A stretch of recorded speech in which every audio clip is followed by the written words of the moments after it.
J'ai eu une enfance normale. J'ai été élevé dans la religion catholique, comme 90% des petits Français. Et dès mon plus jeune âge, j'ai suivi le cursus normal. De l'autre côté, il y avait, je ne dirais pas quelqu'un, mais quelque chose qui essayait de m'attirer de l'autre côté. Et ce quelque chose, c'était le diable, le démon. Et alors que je grandissais, petit à petit, par en dessous, subrepticement, il a placé des pièges, des trappes sous mes pieds. Lorsque j'avais une dizaine d'années, je suis allé visiter une tante et le soir, nous étions réunis autour de la table chez cette tante, qui était une femme très très bien, très engagée dans sa foi. Et il y avait un lointain parent qui était là. Et cet homme, à la fin du repas, a dit « Tenez, je vais vous montrer quelque chose d'extraordinaire ». Et il a pris un jeu de cartes qu'il a retourné sur la table. Et il a pris un instrument qui était bizarre, il y avait une boule au bout d'une ficelle. Et je me demandais ce qu'il allait faire avec ça. Et il a commencé à promener sa boule au-dessus des cartes et à nous annoncer quelle était la couleur de la carte qui était retournée. Alors pour un enfant de 10 ans, c'est vraiment quelque chose de stupéfiant. Il nous a dit, je vais vous montrer encore quelque chose de plus fort. Il est sorti de la salle et il a fait remplir 2 verres, un avec de l'eau minérale, un avec de l'eau normale. Et il a dit maintenant, avec mon appareil, c'est un pendule, il nous a dit, je vais vous indiquer où est l'eau minérale et où est l'eau vraie. Et en effet, à chaque fois, il nous a indiqué avec cet appareil où était l'eau. Pour un enfant de 10 ans, je dirais que ça a été la première racine de spiritisme, d'occultisme qui est rentrée dans ma vie. Et les années ont passé. J'ai oublié complètement cet homme. J'ai grandi, je suis devenu adolescent. Et comme beaucoup d'adolescents, eh bien, lorsqu'on prend de l'âge, on est plus fort que ses parents, ça c'est un fait qui est bien établi d'abord. Mais ensuite, on est plus fort que Dieu, on n'a plus besoin de Dieu. Et petit à petit, je me suis écarté de Dieu. Non pas de façon brutale, mais simplement, je n'avais aucun besoin de Dieu. Dieu était de son côté, moi j'étais du mien. Nous nous voyions de temps en temps, une fois par an à l'époque, pas plus, il n'y avait pas besoin d'une meilleure relation. Et pendant ce temps, il y en a un qui travaillait encore en moi. Ce germe qu'il avait mis lorsque j'étais tout enfant, il a continué à le faire grandir. Et il s'est pris d'une façon très habile. Il s'est pris avec quelqu'un de ma famille, avec mon grand-père paternel. Mon grand-père paternel, c'était un homme très gentil, très intelligent, mais c'était un homme qui aimait bien les choses un petit peu bizarres. Et il a commencé à me parler du pendule. Il a commencé à me parler des fakirs. Je suis allé voir un fakir, je me rappelle à l'époque, c'était le fakir Burma. C'était un homme qui était dans une cage en verre avec des serpents et il passait son temps dans sa cage avec ses serpents. Et lorsque j'en parlais à mon grand-père, il me disait, ben, c'est bien, tu continues. Et il a commencé à me parler aussi des sourciers. Et tout ce travail de sape, petit à petit, a détruit ma foi, a détruit ma croyance d'enfant. Et j'ai été attiré de plus en plus vers le spiritisme, vers l'occultisme. Je crois que ce qui a été déterminant pour moi, c'est un jour. Le diable avait commencé par utiliser cet homme qui était étrange à ma famille. Ensuite, il s'est rapproché, il a pris mon grand-père, qui m'a vraiment interpellé. Mais il a été beaucoup plus loin. Et ça a été avec mon père. Et un jour, mon père m'a dit, tiens, on va aller au cinéma. Et nous sommes allés voir un film qui, à l'époque, était un film d'horreur, un film d'épouvante, qui s'appelle Le chien des Bakersville. C'est rien du tout de grave. Mais le jour où j'ai été voir ce film, une porte s'est ouverte dans ma vie. Parce que mon père, en qui j'avais confiance, je pensais que c'était mon père, qui savait tout, qui devait m'entretenir dans des bonnes voies. Mon père a ouvert la porte au spiritisme et à l'occultisme. Et adolescent, eh bien, je me suis dit, si mon père m'envoie voir ces films-là, c'est que c'est une bonne chose. J'ai réalisé des années après combien c'est important la responsabilité du père.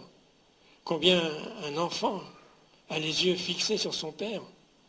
Combien, si le père se trompe, ça aura des conséquences dramatiques dans la vie de cet enfant. J'ai commencé à aller au cinéma, voir des films de plus en plus terribles. À l'époque, c'était les Dracula. Je crois que j'en ai raté aucun. Je passais mon temps dans les salles de cinéma à regarder Dracula. Et je ne me rendais pas compte que eh bien, ce poison s'infiltrait en moi. Et plus ce poison s'infiltrait en moi, plus ma vision saine des choses, je dirais, disparaissait, s'affaiblissait. Et des choses que je n'aurais jamais fait auparavant, je les considérais comme normales. Pourquoi? Parce que j'étais sous l'emprise de plus en plus de ces esprits mauvais, de ces esprits de ténèbres qui voulaient complètement me détruire. Et je suis arrivé à l'âge de 21, 22 ans. Et là, Dieu était complètement loin de mes pensées. C'en était terminé entre nous. Tout ce que j'avais appris dans mon enfance, tout ce que j'avais fréquenté dans les églises, tout ça, pour moi, n'avait plus aucun intérêt. Mais ce qui est important de savoir, c'est que même au milieu de mon rejet de Dieu, Dieu, lui, ne m'avait pas rejeté. Et bien souvent, au cours de mon adolescence et ma jeunesse, Dieu était là, présent, à mes côtés, parce qu'il savait qu'un jour, je me tournerais vers lui. Je me souviens de ce jour où j'étais encore jeune, et c'était mon père, tiens, justement encore lui, qui m'avait dit, tiens, c'est amusant si tu vas écouter les poteaux téléphoniques, à l'époque c'était des poteaux en bois qu'il y avait dans les champs, si tu vas écouter les poteaux, tu vas entendre les gens qui parlent. Et moi, comme un enfant, je croyais que c'était vrai. Donc nous étions un petit groupe d'enfants, et puis nous avons fait tous les poteaux en essayant de comprendre les conversations, mais bien sûr on n'entendait qu'un grésillement, on n'entendait rien du tout. Et nous nous sommes retrouvés dans un champ, il y avait un poteau un peu plus loin, et je me souviens, j'étais avec une petite fille qui devait avoir une dizaine d'années, et nous nous sommes dirigés tous les deux vers ce poteau, toujours pour surprendre ces conversations. Et à ce moment, j'ai entendu une voix très nette à mon oreille qui m'a dit « Arrête-toi, n'avance pas ». Alors je me suis retourné pensant que c'était le moniteur du camp, mais il n'y avait personne. J'ai fait un deuxième pas pour m'avancer et la voix m'a répété « Arrête-toi, n'avance pas ». Et au même instant, j'ai vu la petite fille qui était à une dizaine de mètres devant moi pousser un hurlement. J'ai vu un éclair terrible. C'était un fil électrique qui était tombé par terre. Je n'ai jamais revu cet enfant. Je ne sais pas ce qu'elle est devenue. On nous a dit, oh, c'est pas grave, elle a été brûlée simplement. Mais je crois que c'était beaucoup plus grave que ça. Mais ce jour-là, Dieu était là. Et je ne savais pas. Les années ont passé. Je m'éloignais de plus en plus de Dieu. Je cherchais des excuses, bien sûr, pour ne pas aller à l'église. Et finalement, à l'âge de 22 ans, eh bien, je suis rentré dans la marine marchande. Et là, j'ai commencé à naviguer. Le deuxième voyage que j'ai fait le tour du monde. Nous sommes partis d'Allemagne, nous sommes allés vers les États-Unis, nous avons passé Panama, et ensuite nous avons traversé le Pacifique, et là, nous sommes arrivés en Extrême-Orient.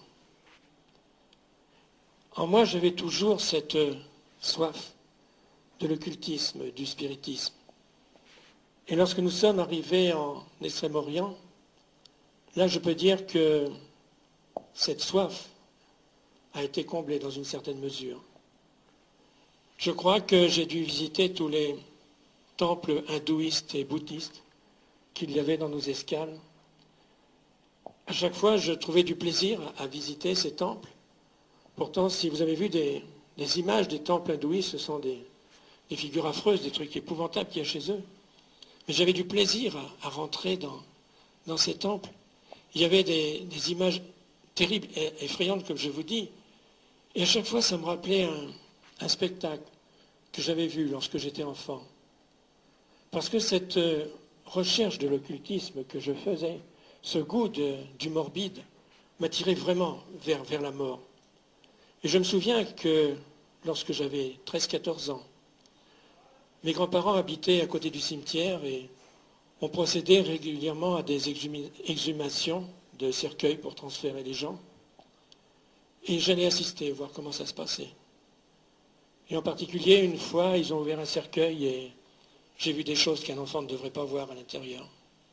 Et cette image me hantait, me hantait. Et je retrouvais les mêmes choses justement dans cet temple hindou. Mais au fond de moi, ça satisfaisait ces esprits mauvais qui avaient pris possession de mon être. Et là, nous sommes arrivés en Extrême-Orient. En moi, j'avais toujours cette soif de l'occultisme, du spiritisme. Et lorsque nous sommes arrivés en Extrême-Orient, là, je peux dire que cette soif a été comblée dans une certaine mesure. Je crois que j'ai dû visiter tous les temples hindouistes et bouddhistes qu'il y avait dans nos escales. À chaque fois, je trouvais du plaisir à visiter ces temples. Pourtant, si vous avez vu des images des temples hindouistes, ce sont des figures affreuses, des trucs épouvantables qu'il y a chez eux. Mais j'avais du plaisir à rentrer dans ces temples. Il y avait des images terribles et effrayantes, comme je vous dis. Et à chaque fois, ça me rappelait un spectacle que j'avais vu lorsque j'étais enfant. Parce que cette recherche de l'occultisme que je faisais, ce goût du morbide, m'attirait vraiment vers la mort. Et je me souviens que lorsque j'avais 13-14 ans, mes grands-parents habitaient à côté du cimetière et on procédait régulièrement à des exhumations de cercueils pour transférer les gens. Et j'allais assister, voir comment ça se passait. Et en particulier, une fois, ils ont ouvert un cercueil et j'ai vu des choses qu'un enfant ne devrait pas voir à l'intérieur. Et cette image me hantait, me hantait. Et je retrouvais les mêmes choses justement dans ces temples hindous. Mais au fond de moi, ça satisfaisait ces esprits mauvais qui avaient pris possession de mon être. Donc j'ai navigué pendant un certain nombre d'années. Et là aussi, Dieu était présent et je ne le savais pas. Je me souviens en particulier lorsque nous sommes arrivés à Hong Kong, j'étais ami avec le cuisinier du bord et il m'a dit, écoute, tiens, on est à Hong Kong, je vais te faire visiter quelque chose qui va t'intéresser, que tu ne connaissais pas. Alors j'étais assez curieux, je lui ai demandé qu'est-ce que c'est. Il m'a dit, tu verras, ça sera une surprise quand tu iras. Et puis je me suis préparé justement le soir pour sortir avec ce garçon. Et puis au dernier moment, quelque chose s'est produit. Nous n'avons pas pu y aller. Je ne savais pas que c'était Dieu, mais Dieu savait que je ne devais pas y aller. Il m'a dit, écoute, c'est dommage parce que le bateau part demain. Je voulais te faire visiter une fumerie d'opium, parce que moi je fume de l'opium. J'ai navigué, je peux dire, un petit peu partout. Et à chaque fois, je ne le voyais pas, mais il y avait la protection de Dieu qui était sur moi. Je me souviens en particulier de ce soir où le bateau est arrivé. C'était à Bordeaux, justement, là, au Quinconce. Il devait être 2-3 heures du matin. Et nous étions là. Marie-Thérèse était sur le quai, elle m'attendait. J'ai été pressé de la revoir. Donc je n'ai pas attendu que le bateau soit complètement amarré. J'ai sauté sur le quai. La seule chose, c'est que j'avais des tongs, vous savez, des petites sandales, et mon pied a glissé. Et j'ai senti, je dois dire, quelque chose qui me poussait en avant pour m'empêcher de tomber entre le bateau et le quai. J'ai dit, j'ai eu de la chance, mais Dieu était là et je ne le savais pas. Dieu était là, je ne savais pas, mais surtout je ne voulais pas le reconnaître. Pendant ces voyages, je travaillais bien sûr, mais comme tout un chacun, je travaillais 8 heures par jour. Donc j'avais largement le temps de lire.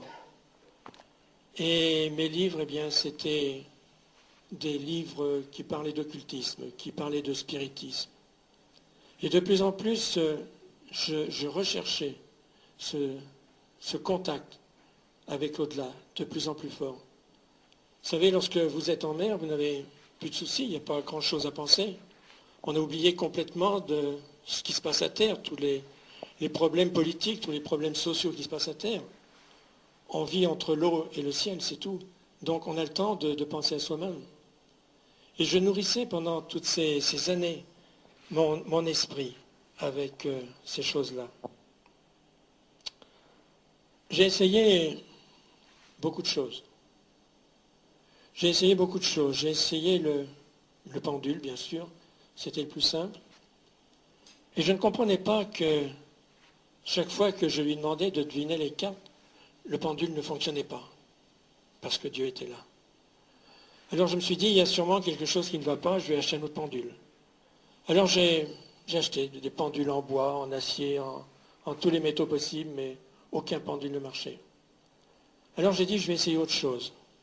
J'ai essayé l'écriture automatique. Là non plus, ça ne marchait pas non plus. Alors j'ai dit, c'est peut-être que je ne connais pas assez, alors je vais essayer la graphologie.